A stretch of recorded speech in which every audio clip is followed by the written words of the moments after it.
அடுத்த பல்லாவரம் வேர்ல்ட்ஸ் பல்கலைக்கழகத்தில் வேர்ல்ட்ஸ் கல்வி குழுமம் சார்பில் ஆசிரியர் தினத்தை முன்னிட்டு ஆசிரியர்களை கௌரவிக்கும் வகையில் வேர்ல்ட்ஸ் டீச்சர் எக்ஸலன்ஸ் அவார்ட் என்ற விருது வழங்கும் விழா நடைபெற்றது.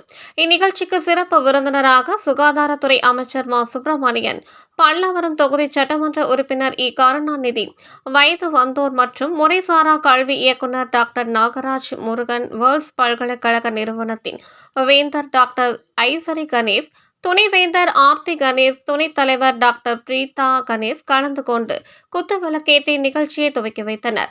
விருது வழங்கும் விழாவில் 1000 ஆசிரியர்கள் தேர்வு செய்யப்பட்டு அவர்களின் மகத்தான பங்களிப்பை கௌரவப்படுத்தும் வகையில் விருதுகள் வழங்கி வாழ்த்து தெரிவித்து கல்வியையும் ஒழுக்கத்தையும் கற்றுத்தரும் ஆசிரியர்களை வாழ்த்தி சிறப்புரையாற்றினார். நிகழ்ச்சியில் அமைச்சர் மா. சுப்பிரமணி பேசுகையில், இலங்கை உள்ளிட்ட பல்வேறு நாடுகளில் காலை உணவு திட்டம் கொண்டுவரப் போகிறார்கள் எனவும், நான் முதல்வன் என்ற திட்டத்தில் என்ன படிப்பது, எவ்வாறு கல்வியில் முன்னேறுவது என மாணவர்களுக்கு பல்வேறு திட்டங்களை கொண்டு வந்தார் தமிழக முதலமைச்சர்.